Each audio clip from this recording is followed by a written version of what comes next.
चलिए, तो I think आप सब लोग को दिख रहा होगा स्क्रीन। आज फर्स्ट लेक्चर है breeding and exchange of gases का। तो आप में से सब लोग जो है ना,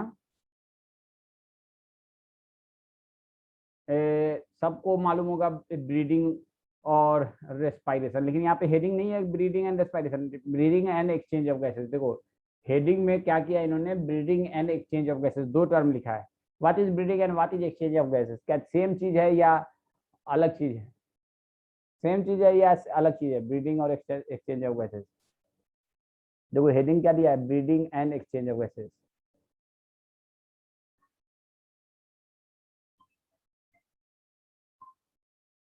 एक सेकंड बेटा, एक सेकंड। हाँ बोलिए भरत भाई। हाँ बताइए।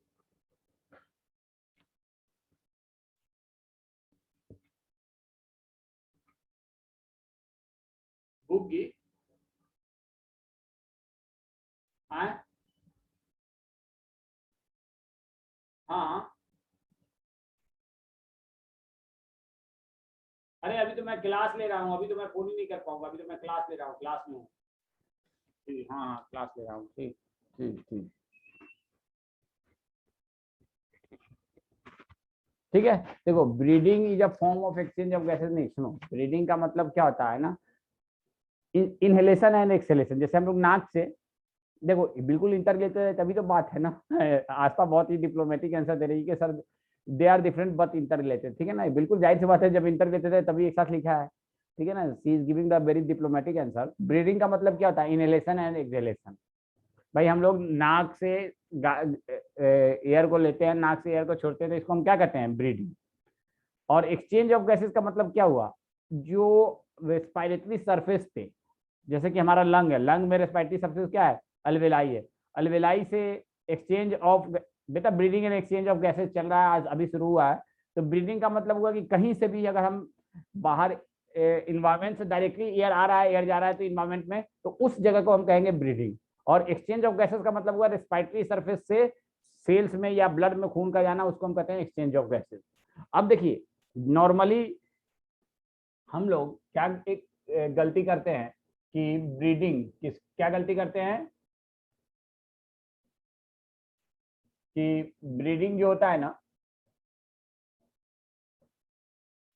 ब्रीडिंग क्या है, तो ये एक प्रोसेस है, और रेस्पिरेशन ये भी एक प्रोसेस है, लेकिन दोनों को हम लोग एक ही मान लेते हैं। हम, मुझे मालूम है, देखिए आप लोगों ने 10th में भी पढ़ा होगा लाइफ प्रोसेस चैप्टर में, देखो लेकिन ये दोनों टर्म इंटरचेंजेबली यूज होता है। क्या होता है, इंटरचेंजेबली, मतलब एक की जगह दूसरा, दूसरे की जगह पहला। लेकिन इन दोनों में डिफरेंस है। ब्रीडिंग का मतलब हुआ सिंपली इन्वायरमेंट में गैस लेना, इन्वायरमेंट से गैस छोड़ना, किसी भी लिविंग बीइंग का। जैसे प्लांट है, प्लांट ने इन्वायरमेंट में अपने लीफ से और क्या लिया, ऑक्सीजन लिया, या बाग से ऑक्सीजन लिया। प्लांट भी, प्लांट क्या रिस्पायर करता है, ऑक्सीजन की कार्बन डाइऑक्साइड। रिस्पायर क्या करता है प्लांट, ऑक्सीजन या कार्बन डाइऑक्साइड। इंस्पायर क्या करता है प्लांट, देखो अतफ ने कहा कार्बन डाइऑक्साइड। बेटा प्लांट भी ऑक्सीजन ही लेता है, प्लांट भी ऑक्सीजन ही लेता है, और कार्बन डाइऑक्साइड रेस्पायर में, रेस्पायर प्लांट जो है ना इनहेलेशन में ऑक्सीजन लेता, अरे सुन लो, और छोड़ता क्या है, कार्बन डाइऑक्साइड। वो तो फोटोसिंथेसिस, देखो रेस्पायरेशन एंड फोटोसिंथेसिस ये दो अपोजिट प्रोसेस है। क्या है, ये दो अपोजिट प्रोसेस है।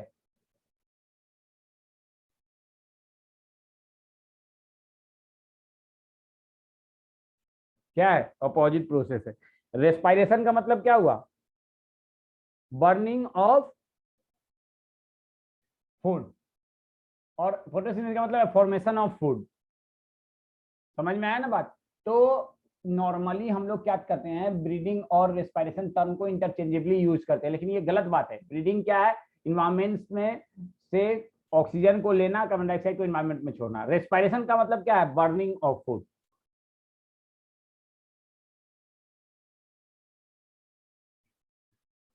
अब देखिए, ये जो रेस्पिरेशन है और फोटोसिंथेसिस ये एकदम अपोजिट प्रोसेस है, इसके बारे में अभी मत पूछिएगा, ये आगे आप लोग पढ़ेंगे।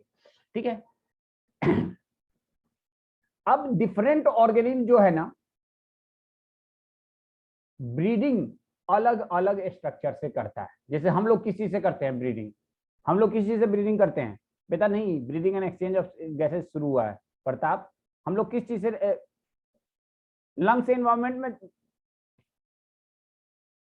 देखो lung is a respiratory structure, लेकिन ब्रीडिंग हम क्या लंग से डायरेक्टली एनवायरमेंट में ऑक्सीजन छोड़, कार्बन डाइऑक्साइड छोड़ देते हैं, और लंग से डायरेक्टली ऑक्सीजन, नॉस्ट्रिल से। खदीजा ने बिल्कुल सही आंसर दिया है, नॉस्ट्रिल से। किससे? नॉस्ट्रिल से हम लोग ऑक्सीजन लेते हैं, नॉस्ट्रिल से कार्बन डाइऑक्साइड। तो नॉस्ट्रिल, देखो mouth is not a primary structure, mouth से आप कर सकते हो, लेकिन मेन नॉस्ट्रिल है। प्राइमरी स्ट्रक्चर क्या है? नॉस्ट्रिल, एक्सटर्नल लेयर, आप कहो एक्सटर्नल लेयर। ये दोनों ओपनिंग जो है इसको क्या कहते हैं? External layer. आपको मालूम है ना एक्सटर्नल लेयर इंटरनल लेयर बता चुके हैं पहले डाइसन एब्जॉर्प्शन में। तो एक्सटर्नल लेयर से, लेकिन आपसे कहा जाए कि रेस्पिरेटरी स्ट्रक्चर इंसान में क्या है, तब आप कहोगे लंग, तब आप कहोगे लंग। अब देखो ये मैंने टेबल लिखने के लिए मैं लिख देता, लेकिन चूंकि हमारे पास मिल गया रेडीमेड, तो मैंने लिखने की जरूरत नहीं समझी है। अब आप सबको मालूम है कि प्रोटोजोआ सिंगल सेल स्ट्रक्चर है, तो वो अपने सेल मेम्ब्रेन से ही ऑक्सीजन लेता है, सेल मेम्ब्रेन से ही। तो उसमें रेस्पिरेटरी स्ट्रक्चर क्या हुआ? Cell membrane. पॉलीफेरा में क्या है? Body surface. सिलेंट्रेटा में भी बॉडी सरफेस। तीनों फोरा में भी बॉडी सरफेस। प्लेटीहेल्मिन्थ में बॉडी सरफेस। अब देखो प्लेटीहेल्मिन्थ में जो पैरासिटिक फॉर्म होते हैं, ये किंगडम एनिमलिया जिन लोगों ने पढ़ रखा है उनको बहुत अच्छे से याद होगा। पैरासिटिक फॉर्म कौन सा रेस्पिरेशन करते हैं? बिल्कुल लिखना है बेटा, याद रखना है, इस टेबल को बिल्कुल लिखना है और याद भी रखना है। Anaerobic respiration, parasitic. इसके दो फ्री लिविंग फॉर्म होते हैं, प्लेटीहेल्मिन्थ के दो फॉर्म होते हैं, फ्री लिविंग और पैरासिटिक फॉर्म। पैरासिटिक फॉर्म प्लेटीहेल्मिन्थ में अनएरोबिक रेस्पिरेशन करता है, ये ध्यान रखिएगा। पैरासिटिक फॉर्म कौन सा? उसी तरह से राउंड वर्म, जिसको एसके हेल्मिन्थ या निमेटे हेल्मिन्थ भी कहते हैं, इसमें भी पैरासिटिक फॉर्म कौन सा रेस्पिरेशन करता है? अनएरोबिक। और जो फ्री लिविंग फॉर्म है वो एरोबिक। एनिलिडा, एनिलिडा में देखो एक बात ध्यान रखना, ये आपके एनसीईआरटी में भी है, मैं इसको ऐसे लिख रहा हूं, गिल्स। क्या है ना? एनिलिडा क्या है? गिल्स। गिल्स के जरिए, किसके जरिए? गिल्स के जरिए जो है ना रेस्पायर करता है। एनिलिडा किसके जरिए रेस्पायर करता है? गिल्स के जरिए। और बॉडी सरफेस, सारे एनिलिडा नहीं, फ्यू। और फ्यू में भी कौन सा? एक्वेटिक। एक्वेटिक जो एनिलिडा जो पूरी तरह से पानी में रहता है उसको कहते हैं एक्वेटिक एनिलिड्स, और वो अपने गिल्स। और ये गिल्स याद रखिएगा, it is very very important. Annelida में बॉडी सरफेस के अलावा बॉडी सरफेस में स्किन होता है, और इसको क्यूटेनियस रेस्पिरेशन भी कहते हैं, क्यूटेनियस, गिल्स के जरिए। उसके बाद अर्थ्रोपोडा में, देखो अर्थ्रोपोडा में कई सारे रेस्पिरेटरी और स्ट्रक्चर होते हैं, इसमें बॉडी वाल से भी होता है। मेन इसमें जो प्राइमरी सबसे ज्यादा अर्थ्रोपोडा जिसमें इंसेक्टा आता है वो किसे करता है? ट्रैकिया से। इसके अलावा gills, book lung, book Gill, book Gill भी होता है, इसमें लिखा नहीं है, एक बुक गिल भी होता है स्ट्रक्चर, बुक गिल। हाँ बिल्कुल भेजूंगा। मोलस्का, देखो मोलस्का में आप याद रखना, ये एक रेस्पिरेटरी स्ट्रक्चर का टेनिडिया नाम है, pulmonary sac and body surface. Body surface से भी होता है, बहुत सारे मोलस्का बॉडी सरफेस से भी करते हैं। इकाइनोडर्माटा में देखो, एंड ये ट्यूब फिट तो है ही है, ट्यूब फिट सिस्टम क्या होता है बात, इसके अलावा इसमें स्पेशलाइज्ड स्ट्रक्चर्स होते हैं, नाम आपको याद रखने की जरूरत नहीं है, जैसे मैं बता दे रहा हूं टेनिडियम, ठीक है ना, स्पेशलाइज्ड स्ट्रक्चर्स। तो इकाइनोडर्माटा में कुछ स्पेशलाइज्ड स्ट्रक्चर्स है जिसके जरिए उनका नाम, बेटा नाम याद कर लो, अभी बाद में समझना। बुक लंग, लंग के जैसा ही स्ट्रक्चर होता है लेकिन बुक के शेप में होता है, इसलिए उसका नाम है बुक लंग। गिल जो है ना, गिल के जैसा ही होता है लेकिन बुक के शेप में होता है, इसलिए बुक गिल कहते हैं, ठीक है ना। स्पेशलाइज्ड स्ट्रक्चर जैसे कि टेनिडियम वगैरह होता है, इसमें बहुत सारे होते हैं, 5 तरह के होते हैं, उन सबके पांचों के नाम आपको याद करने की जरूरत नहीं है, ठीक है ना। तो ट्यूब फिट सिस्टम होता है, एक होता है ट्यूब फिट सिस्टम, आगे किंगडम एनिमलिया में पढ़ाएंगे ट्यूब फिट सिस्टम क्या होता है। तो इकाइनोडर्माटा में ट्यूब फिट और स्पेशलाइज्ड स्ट्रक्चर, बेसिकली इसमें स्पेशलाइज्ड स्ट्रक्चर होता है, ये तो हेल्प करता है, ये तो एडिशनल होता है, मेनली इसमें स्पेशलाइज्ड स्ट्रक्चर्स होते हैं, ठीक है ना, और ये हेल्प करता है रेस्पिरेशन में। हेमिकॉर्डेटा में फेरिंगियल गिल स्लिट, पूरा नहीं लिखा है, इसमें पूरा लिखना चाहिए था, फेरिंगियल गिल स्लिट। कॉर्डेटा और साइक्लोस्टोमाटा में स्किन और गिल, कॉर्डेटा और कॉर्निसाइज में स्किन और गिल, कॉर्डेटा और एम्फीबिया में स्किन, गिल और लंग, कॉर्डेटा रेप्टिलिया में लंग, कॉर्डेटा एप्स में air sacs, lung. Lung basically air से help in supplementing the respiration.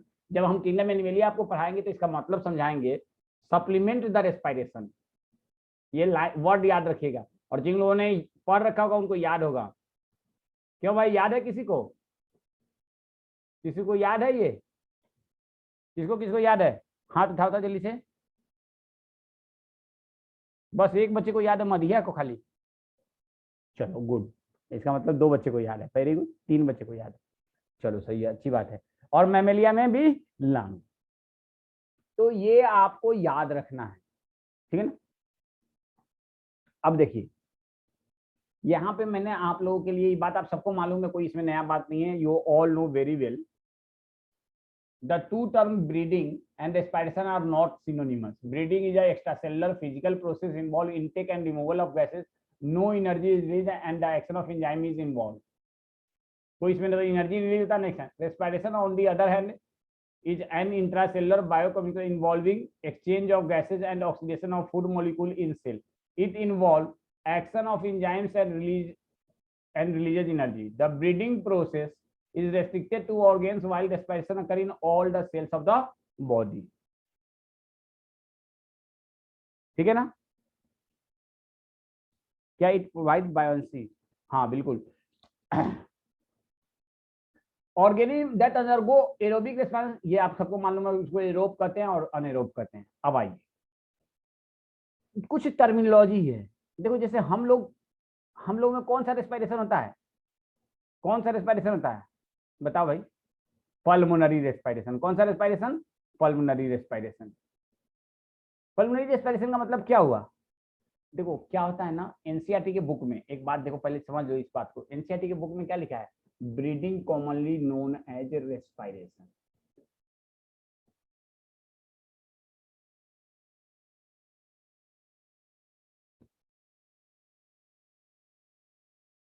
लेकिन ये दोनों टर्म सेपरेट है। ये दोनों टर्म क्या है? सेपरेट है, ये सेम टर्म नहीं है। पी यू पल्मोनरी, अभी मैं बताऊंगा, घबराओ मत, अभी बताऊंगा मैं। ये दोनों टर्म क्या है? सेपरेट है, सेम टर्म नहीं है बेटा। इन दोनों को सेम टर्म समझने की कोशिश मत करना। लेकिन आपके बुक में लिखा हुआ है कि breathing commonly known as respiration, लेकिन इसका मतलब ये नहीं है। अब देखो, जहां पे जिस ऑर्गेनिज्म में भी लंग का इन्वॉल्वमेंट होता है उसको हम कौन सा रेस्पिरेशन कहते हैं? पल्मोनरी। टर्म पल्मोनरी कहीं भी लगा हो, मतलब it is associated with respiration, pulmonary. अब खाली लंग ही नहीं बल्कि इवन बुक लंग, लंग या बुक लंग जब इन्वॉल्व हो तो उसको हम क्या कहेंगे? Pulmonary respiration. क्या कहेंगे?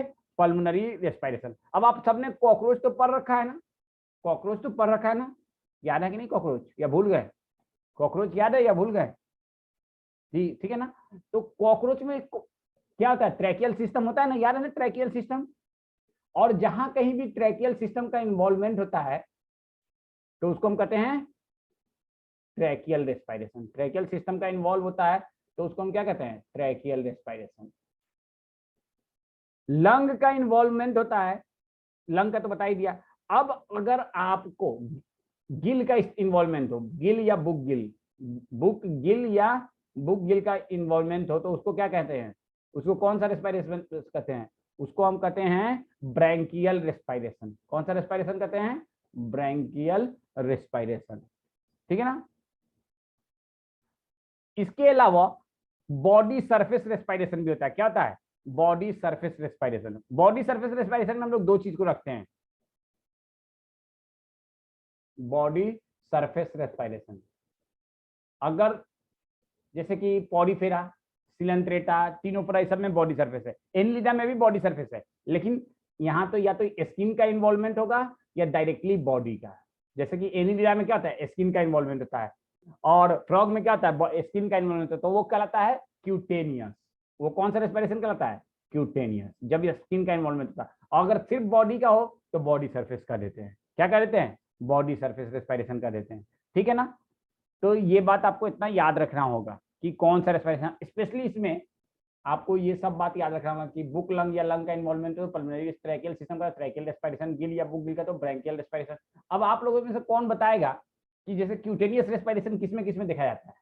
क्यूटेनियस रेस्पिरेशन जो है किसमें देखा जाता है? तो एनिलिडा में और एम्फीबियन में। बॉडी सरफेस का इसके जरिए किसमें? बॉडी सरफेस में सिर्फ बॉडी सरफेस का क्यूटेनियस नहीं हो तो उसको किसमें, पॉरीफेरा,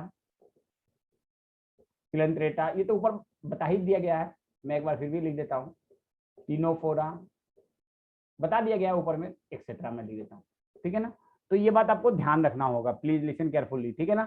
तो बेटा जो बच्चे क्लास करते हो ना, जो से जब जैसे पहले क्लास में आते हो ना, वैसे ही लास्ट क्लास तक रहोगे ना, तो फायदा होगा, ठीक है ना। अगर आप 1-2 क्लास करोगे, 4 लेक्चर करोगे, बाद में वीडियो देखोगे, लाइव क्लास का एक अलग ही फायदा होता है, ऑफलाइन क्लास का उससे कहीं ज्यादा फायदा होता है, ठीक है ना। तो जाहिर सी बात है, अब जो बेस्ट पॉसिबल आपके लिए अभी है, उसको तो कम से कम आप लोग अच्छे से करो, नहीं करोगे अच्छे से तो किसका नुकसान होगा, हमारा कोई नुकसान नहीं होगा। देखो हम तो पढ़ा रहे हैं, आप लोग वीडियो देखते हो, मुझे मालूम है अच्छे से देखते हो, लेकिन क्लासरूम में अगर मौजूद होगे तो ज्यादा उसका बेनिफिट होगा। अब देखो एनसीईआरटी में इंट्रोडक्टरी बात जो दिया है वो क्या दिया है, you have read earlier, oxygen is utilized by the organism to indirectly break down simple molecule like glucose, amino acid, fatty acid, etc. to drive energy to perform various activities. Carbon dioxide, which is harmful, also released during the above catabolic reaction. It is therefore evident that oxygen has to be continuously provided to cell. ये सब पढ़ा हुआ है, and carbon dioxide produced by the cell have to be released out.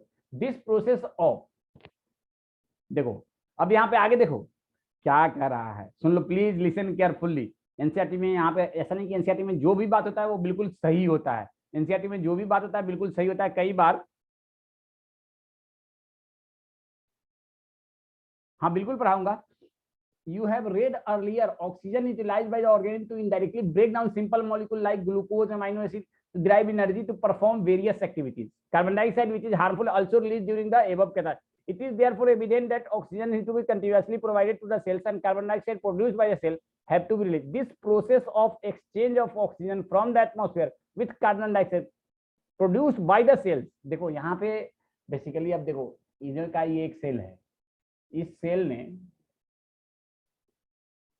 ये एक cell है, इस cell में ऑक्सीजन घुसा, कार्बन डाइऑक्साइड रिलीज हुआ, और इस ऑक्सीजन की वजह से यहाँ पे फूड का ब्रेक डाउन हुआ, एनर्जी पैदा हुआ, और इसमें कार्बन डाइऑक्साइड रिलीज हुआ, ये निकला। तो this process of exchange from oxygen from the atmosphere with carbon dioxide produced by the cell is called breathing and known as respiration. देखो यहाँ पे क्या गड़बड़ी किया है, सबको आप रिकॉग्नाइज कर रहे हो, सब कोई रिकॉग्नाइज कर रहे हो इस बात को, अरे रिकॉग्नाइजिंग, बचपन से पढ़ते आए हो ये बात, इसलिए मैं पूछ रहा हूँ, सब कोई रिकॉग्नाइज कर रहे हो इस बात को। क्या गड़बड़ी किया है, इन्होंने ब्रीडिंग रेस्पिरेशन के बारे में लिखा है और उसको कॉमनली ब्रीडिंग कर दिया है। किसके बारे में लिखा है, रेस्पिरेशन, तो इसीलिए ये इंटरचेंजेबली यूज होता है, हालांकि ब्रीडिंग एक अलग टर्म है, रेस्पिरेशन अलग टर्म है। अब देखो आप सब अभी अभी बैठे बैठे कर सकते हो, जैसे मैं बोल रहा हूँ फिर भी मैं देख रहा हूँ कि मेरा सीना ऊपर नीचे जा रहा है। ये बताओ breeding is a continuous process या डिसकंटिन्यूअस प्रोसेस, तो आप सब कहोगे कंटिन्यूअस, क्योंकि तो हर वक्त सोते जगते हर वक्त चलता रहता है, कहते हैं ना जितना दिन सांस लिखा होगा उतना ही दिन इंसान जिंदा रहेगा, तो ये सांस लेना। अब ये बताओ ये कॉन्शियस प्रोसेस है या अनकॉन्शियस प्रोसेस है ब्रीडिंग, आप मुझे बताओ breeding is a conscious process या अनकॉन्शियस प्रोसेस।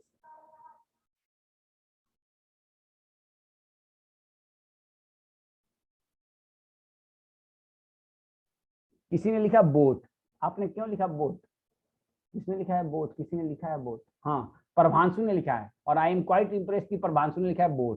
हाँ बोलो बेटा कैसे कहा कि आपने बोथ, बिल्कुल प्रभांशु ने लिखा है बोथ, और मैं प्रभांशु से एग्री कर रहा हूँ। देखो ब्रीडिंग जो होता है ना, normal breeding is a unconscious process, लेकिन आप डॉक्टर के पास जाते हो, डॉक्टर कहता है कि तेज तेज सांस लो, तेज तेज सांस छोड़ो, तो कॉन्शियस प्रोसेस हो गया कि नहीं हो गया। लेकिन नॉर्मल ब्रीडिंग की अगर बात की जाए, जिसमें आपका कोई सेरिब्रल कॉर्टेक्स का इन्वॉल्वमेंट नहीं है, आपके कॉन्शियस सेंटर का इन्वॉल्वमेंट नहीं है, तो वो क्या है, ब्रीडिंग इज अनकन, नॉर्मल ब्रीडिंग को क्या कहोगे, नॉर्मल ब्रीडिंग आता है अनकॉन्शियस प्रोसेस, अनकॉन्शियस प्रोसेस। अब आप में से कौन बताएगा इज ब्रीडिंग रिफ्लेक्स एक्शन और non reflex action, reflex action है या रिफ्लेक्स एक्शन नहीं है, इज ब्रीडिंग रिफ्लेक्स एक्शन और नॉट। प्रताप ने लिखा नहीं है, बुशरा ने लिखा यस है, सऊद ने लिखा यस है, yes breeding is a normal, breeding is a reflex process, normal नहीं इवन फोर्स। देखो ब्रीडिंग दो तरह का होता है, एक होता है फोर्स ब्रीडिंग और एक होता है नॉर्मल ब्रीडिंग।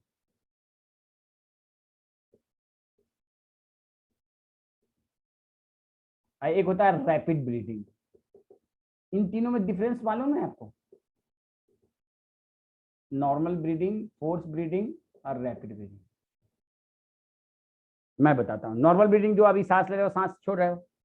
फोर्स ब्रीडिंग का मतलब क्या हुआ? आप डॉक्टर के पास गए या आप खुद से ही मन कर रहा है कि आप ये बाबा रामदेव से इंप्रेस हो गए हैं। हालांकि वो बहुत अच्छा योग है जो जिसमें बहुत तेज सांस लेते हैं फिर सांस छोड़ते हैं। वो पता नहीं उसको कौन सा आसन कहते हैं, कौन सा आसन कहते हैं। ये बहुत अच्छा है रेस्पिरेटरी प्रोसेस के लिए, रेस्पिरेटरी सिस्टम के लिए बहुत अच्छा ही है। किसी को मालूम है? मैं नाम भूल गया हूँ। कौन सा आसन कहते हैं? कपाल भारती। यस, बिल्कुल सही कहा, कपाल भारती। ये बहुत अच्छा योगा है कपाल भारती, ठीक है ना। तो ये फोर्स ब्रीडिंग है। और रैपिड ब्रीडिंग क्या है? अब जैसे मैं बहुत तेज तेज बोल रहा हूँ, लगातार कुछ भी बोलते जा रहा हूँ, तो ये क्या हो जाएगा? बहुत तेज लगातार बहुत देर तक बोल रहा हूँ, तो उसके बाद मेरा सांस बहुत तेज तेज चलने लगता है। तो इसमें तो कॉन्शस सेंटर का इन्वॉल्वमेंट है। इसमें क्या कॉन्शस सेंटर का इन्वॉल्वमेंट है? बोलो। या आप कोई एक्सरसाइज कर रहे हो, बहुत रैपिडली एक्सरसाइज कर रहे हो, आपका सांस तेज तेज चलने लगता है, तो क्या इसमें कॉन्शस सेंटर का इन्वॉल्वमेंट है? बताओ भाई।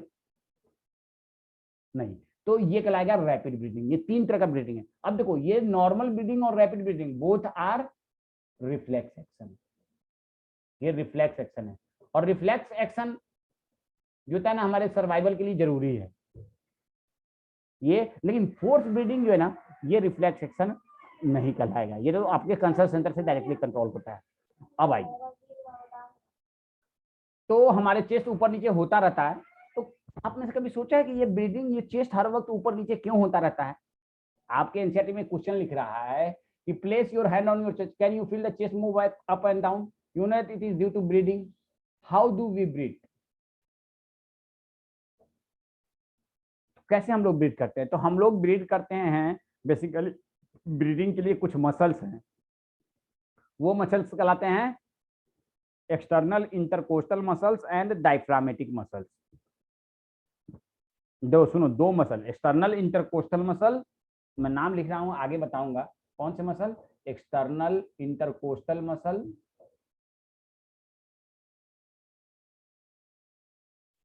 और दूसरा diaphragmatic muscle.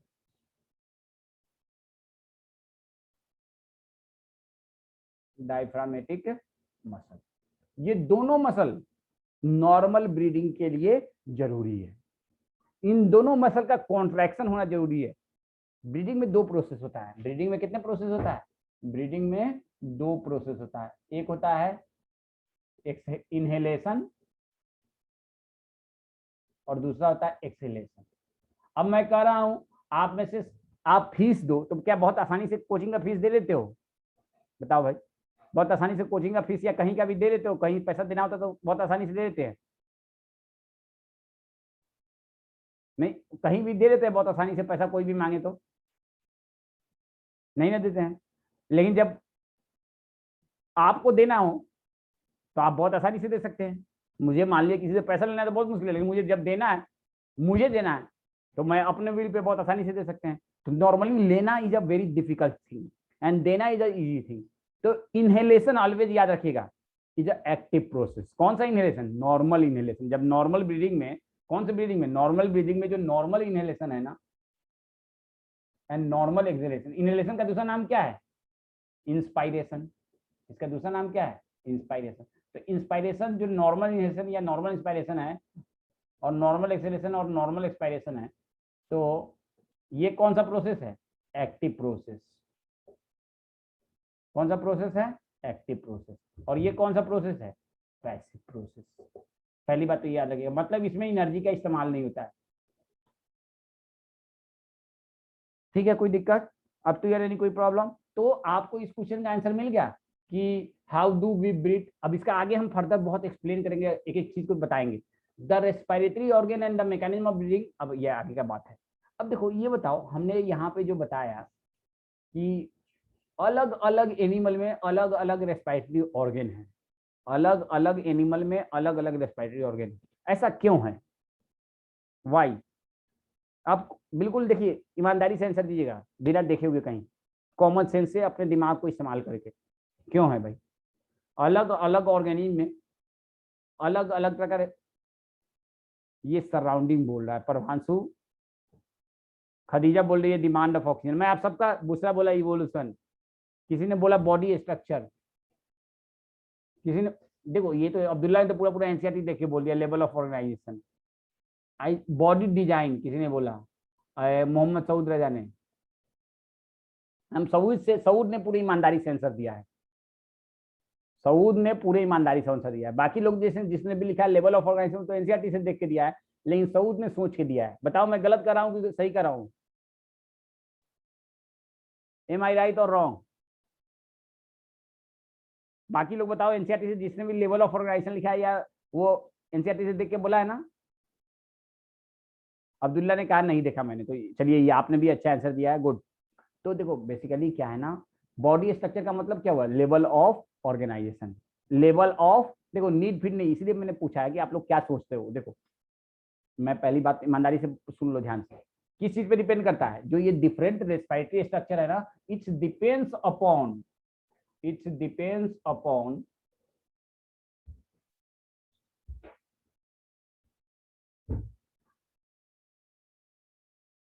It depends upon किस पे?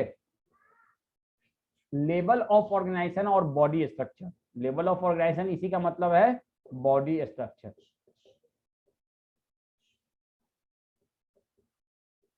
And habitat. अब ये बताओ, हमारा बॉडी स्ट्रक्चर जो भी हो, मान लिया आपको पानी के अंदर दबो दिया जाए, तो क्या आप नाक से सांस ले पाओगे? मछली को पानी से बाहर निकल दिया जाए तो क्या वो गिल से सांस ले पाएगा? नहीं ना। तो हैबिटेट कौन से, अब कौन कहाँ पे रहता है? जो पानी के अंदर रहेगा वो अपने गिल से लेगा,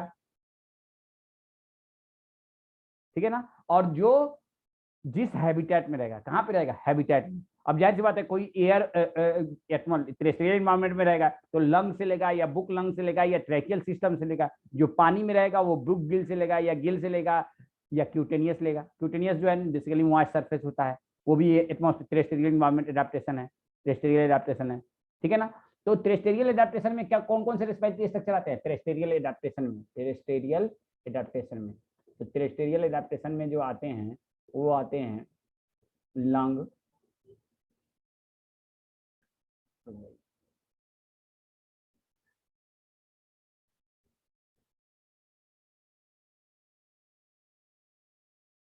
book Gill, book lung, tracheal system,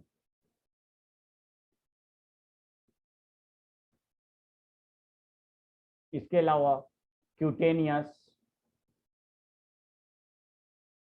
लेकिन बॉडी सरफेस नहीं, बॉडी सरफेस किसमें होता है? बॉडी सरफेस जो भी एक्वेटिक ऑर्गेनिज्म होगा वो बॉडी सरफेस से फाइट करेगा। किसे करेगा? बॉडी सरफेस से। जितने भी एक्वेटिक होंगे ना वो बॉडी सरफेस से करेंगे। एक्वेटिक में क्या क्या होगा? तो एक्वेटिक एडाप्टेशन में क्या क्या होगा तो सुन लीजिए। एक्वेटिक एडाप्टेशन में होगा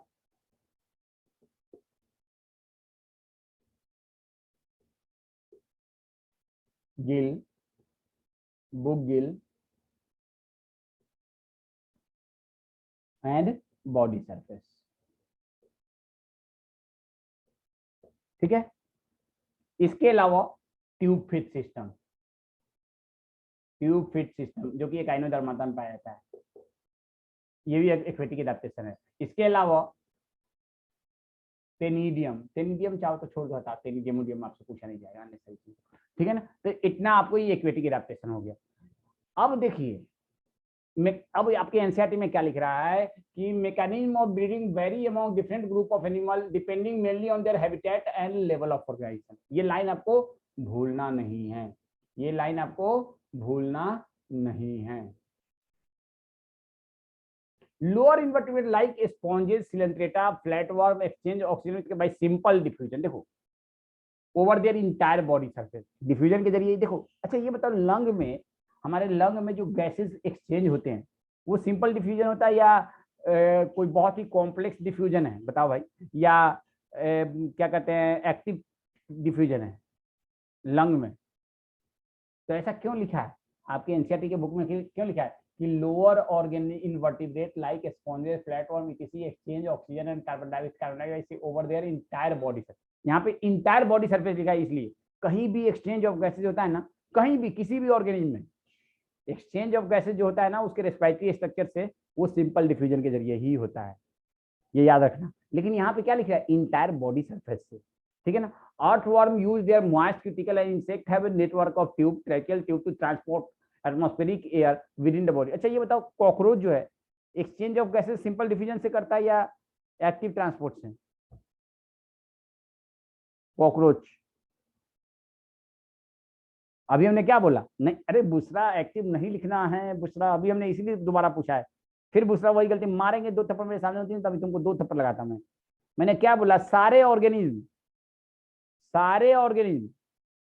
without any exception always do the exchange of gases with simple diffusion और with specialized vascular structure called gill, branchial respiration। देखो यहाँ पे आ गया ना, are used most of the aquatic arthropoda and mollusk whereas, देखो अर्थ्रोपोदा दो तरह का होता है, सुन लो प्लीज लिसन केयरफुली। अर्थ्रोपोदा कितने तरह का होता है, दो तरह का होता है अर्थ्रोपोदा। ये बात मैं स्पेशली 3 स्टार लगा के लिख रहा हूँ, अर्थ्रोपोदा दो तरह का होता है।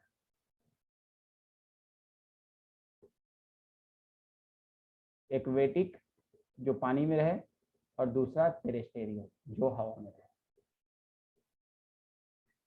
अब देखो एक्वेटिक जो होता है ना वो गिल से करता है रेस्पिरेशन। कौन से गिल, बुक गिल से, ये याद रखना, एक्वेटिक अर्थ्रोपोदा। और जो टेरेस्टेरियल अर्थ्रोपोदा होता है ना वो या तो बुक लंग से डिपेंड अपॉन या ज्यादातर ट्रैकियल सिस्टम, स्पेशली इंसेक्टा। हालांकि इसमें और भी आते हैं, ठीक है ना, लेकिन मेनली इंसेक्टा का याद रखना। सेंटीपीड मिलीपीड भी वो सब भी ट्रैकियल ही करता है, लेकिन आपको अभी उतना ज्यादा डिटेल में नहीं, किंगडम एनिमोनिया में बताएंगे। सेंटीपीडा और मिलीपीडा भी क्या करता है, ट्रैकियल ही करता है, ठीक है। तो ये याद रखने वाली बात है, please keep in your mind. तो देखो एनसीईआरटी में लिख रहा है ये बात कि स्पेशलाइज्ड वास्कुलराइज्ड, देखो गिल के अंदर बहुत सारा ब्लड वेसल होता है, called gills are used by the most of the aquatic arthropoda and mollusks, whereas vascularized bag called lung pulmonary respiration are used by a terrestrial form for the exchange of gases. Among vertebrates, fish uses gill, whereas amphibian, reptiles, and birds and mammals respire through lung. Amphibian like frog can also respire through the moist skin also. So this is all for introduction of breeding and exchange of gases. Breeding and, तो अभी हमने जो सीखा उसमें हमने क्या देखा कि ब्रीडिंग जो है एक फिजिकल प्रोसेस है। ब्रीडिंग क्या है, एक फिजिकल प्रोसेस है जिसमें एक्सचेंज ऑफ गैसेज इन्वॉल्व होता है। रेस्पिरेशन क्या है, एक केमिकल प्रोसेस है जिसमें एनर्जी पैदा होता है फूड के ब्रेकडाउन से। रेस्पिरेशन दो तरह का होता है, एरोबिक, अनएरोबिक। अब ये बताइए, अनएरोबिक रेस्पिरेशन जो होता है ना, क्या हम लोगों के सेल्स में होता है, ह्यूमन सेल्स में होता है? कौन से सेल्स में होता है? किसी ने लिखा मसल सेल में, और कौन से सेल में, और कौन से सेल में मसल सेल के अलावा? मसल सेल में तो देखो जिसमें सिर्फ अनएरोबिक रेस्पिरेशन ही होता है। हमारे कौन से सेल में सिर्फ अनएरोबिक रेस्पिरेशन होता है? हमारे कौन से सेल में? हाँ, अब ना समन फैजी ने आंसर सही दिया है। ए समन फैजी, तुम तो अकबर सर की बेटी हो ना रे। समन फैजी, तुम समर फिरदौस हो या फैजी हो? बिल्कुल सही आंसर दिया है, ठीक है ना। देखो आरबीसी में सिर्फ अनएरोबिक रेस्पिरेशन होता है। आरबीसी में कौन सा रेस्पिरेशन होता है, सिर्फ अनएरोबिक रेस्पिरेशन। अगर बात करो मसल सेल की, तो देखो खाली स्केलेटल मसल सेल नहीं, even cardiac muscle cell, even smooth muscle cell, सब में होता है एनारोबिक रेस्पिरेशन, ठीक है ना। ये नहीं कि खाली स्केलेटल मसल सेल में, मसल सेल में anaerobic respiration takes place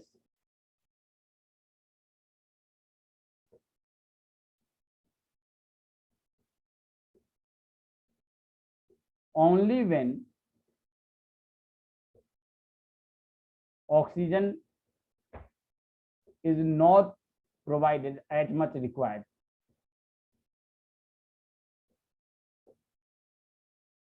as much required. मान लो आपको पर मिनट 500 ml आपके किसी सेल को ऑक्सीजन की जरूरत है, 500 ml, और उसको मिल रहा है सिर्फ 300 ml।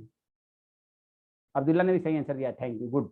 ठीक है ना, समझ गए ना बात को? हाँ बिल्कुल, आपने सही आंसर दिया है। ठीक है, तो muscle cell anaerobic respiration takes place only when oxygen is not as much required. तो इस कंडीशन में देखो, अनेरोबिक रेस्पिरेशन, एक बात जान लो, कोई एक सेल है, ये एक सेल है, ये एक सेल है, इस सेल में एरोबिक रेस्पिरेशन के लिए क्या स्ट्रक्चर है? माइटोकॉन्ड्रिया। माइटोकॉन्ड्रिया के बगैर एरोबिक रेस्पिरेशन नहीं होगा। अगर किसी सेल में माइटोकॉन्ड्रिया नहीं रहेगा तो उसमें एरोबिक रेस्पिरेशन होगा? नहीं होगा। तो हर सेल में, हर एक सेल में पहले क्या होता है? फर्स्ट कौन सा रेस्पिरेशन होता है? अनएरोबिक। और अगर अनएरोबिक रेस्पिरेशन में क्या बनता है? पायरुविक एसिड पहले। और पायरुविक एसिड जो है ना, अल्टीमेटली घुस जाता है कहाँ पे? माइटोकॉन्ड्रिया में। और माइटोकॉन्ड्रिया के अंदर फिर उसका एरोबिक रेस्पिरेशन होता है, कार्बन डाइऑक्साइड H2O बनता है। लेकिन मान लो अगर ये पायरुविक एसिड बहुत ज्यादा बन रहा है और उतना इसमें घुस नहीं पा रहा है, तो ये पायरुविक एसिड का क्या होगा? इसका क्या होगा, कोई बताएगा? इस पायरुविक एसिड का मान लो ये पर मिनट बन रहा है 5000, और 5000 में से सिर्फ 4000 इसमें घुस पा रहा है, तो रिमेनिंग लाइक पायरुविक एसिड का क्या होगा? तो डिपेंड करता है कि वो सेल कौन सा है, डिपेंड करता है कि वो सेल कौन सा है, depend upon the cell to cell. सुन लो please, listen carefully, depend upon cell to cell. ठीक है ना, ये अलग अलग प्रोडक्ट बनेगा। जैसे कि depend upon cell to cell, सुनो ध्यान से बात करो, depend upon cell to cell. जैसे कि मसल सेल के अंदर पायरुविक एसिड से क्या बनेगा? तो आप सबने सही आंसर दिया, मसल सेल के अंदर, लेकिन सबके अंदर नहीं, मसल सेल के अंदर लैक्टिक एसिड बनेगा। लेकिन अगर यही ईस्ट सेल हो, तो ईस्ट सेल के अंदर क्या बनेगा? ईस्ट समझते हो ना, YEAST, ईस्ट EAST लिख रहा हूं मैं भी, क्या हो गया? ईस्ट सेल हो, ईस्ट सेल हो, तो इसके अंदर क्या बनेगा पायरुविक एसिड से? बताइए।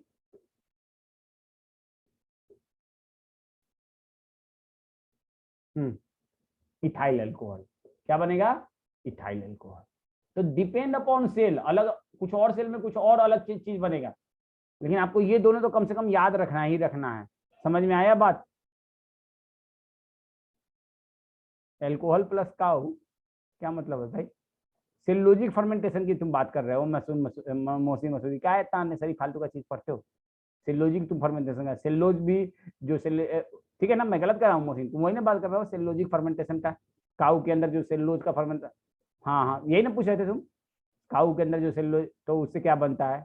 उससे भी बनता है, अलग अलग मीथेन बनता है और अलग अलग प्रोडक्ट बनते हैं। ठीक है ना, तो वो सब जानने की जरूरत नहीं है। ठीक है ना, सेलुलोजिक फर्मेंट, आपको ये दो चीज याद रखना है। आपको ये बात मालूम था, यार मालूम भी रहा होगा तो आपको प्रॉपरली नहीं मालूम रहा होगा कि डिपेंड अपॉन सेल। ठीक है ना, तो इस बात को आपको ध्यान रखना है। ठीक है, please keep in your mind. ठीक है, अब आइए बात अगर हम लोग करें फर्दर, तो अब हम लोग का बात आता है, शुरू होता है ह्यूमन रेस्पिरेटरी सिस्टम की। किसकी बात आती है? ह्यूमन रेस्पिरेटरी सिस्टम की। हाँ भाई, आप सब बताओ, हम लोग का respiratory system, human respiratory system, ये एक मेन हम लोग को यही पढ़ना है, ह्यूमन रेस्पिरेटरी सिस्टम के बारे में इस चैप्टर में। बाकी तो ये इंट्रोडक्टरी ही था, देखो मैं पढ़ दे रहा हूँ, एनसीईआरटी में कोई चीज छूटा तो नहीं, बस ये इतना ही था। अब ह्यूमन रेस्पिरेटरी सिस्टम की बात करते हैं। तो ह्यूमन रेस्पिरेटरी सिस्टम में क्या चीज होता है? तो कहोगे सर नोज होता है, नोज के बाद नोज में क्या है? भाई ये नोज है, नजल चैम्बर है, मतलब नोज हो गया, नजल चैम्बर हो गया, इंटरनल लेयर हो गया, फेरिंग्स हो गया, लैरिंग्स हो गया, ट्रैकिया हो गया, ब्रोंकाई हो गया, ब्रोंकियोल हो गया, लंग हो गया, बात खत्म। क्यों? यही ना? क्यों, या कुछ और है? या यही है रेस्पिरेटरी स्ट्रक्चर?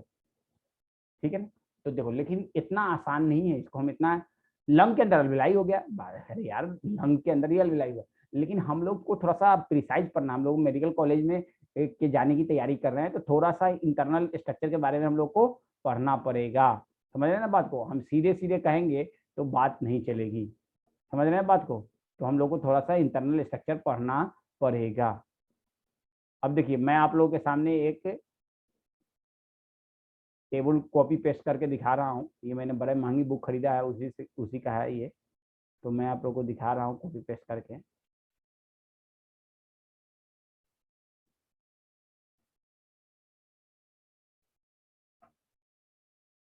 चलिए पहले इसको आप देखिए, रुक जाओ, क्योंकि अब फिर कौन उतना लिखेगा।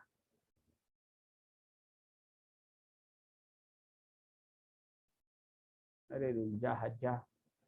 हाँ।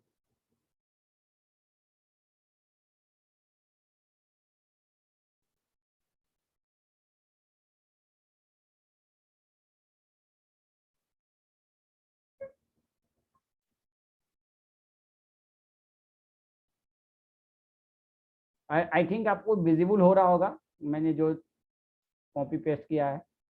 अब ये इतना लिखने से अच्छा है कि टाइम सेव होगा यार, टाइम का भी तो देखना है ना। दिख रहा होगा, नहीं दिख रहा, विजिबल नहीं है। अब अभी भी नहीं विजिबल है। चलो और बड़ा करते हैं। अब बोलो, अब दिख रहा है? नहीं, अब्दुल्ला को नहीं दिख रहा था।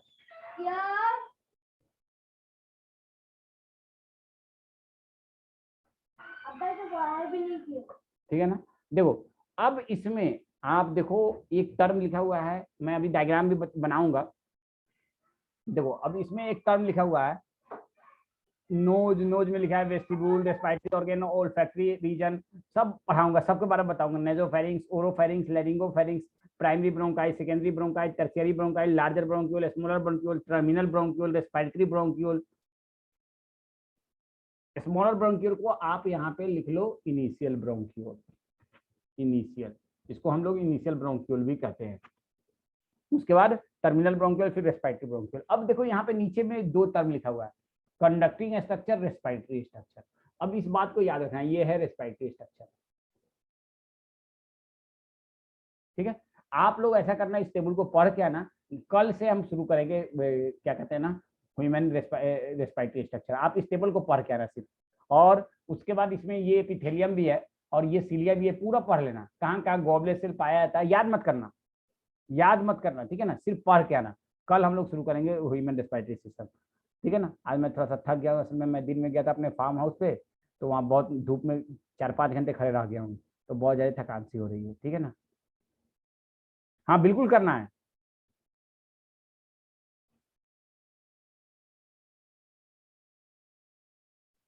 देखो प्रताप लिख रहा है कि सर आप इतना अच्छा पढ़ाते हैं कि टाइम बहुत जल्दी निकल जाता है। आप पता नहीं तुम सही लिख रहे हो कि गलत गलत लिख रहे हो, आई डोंट नो।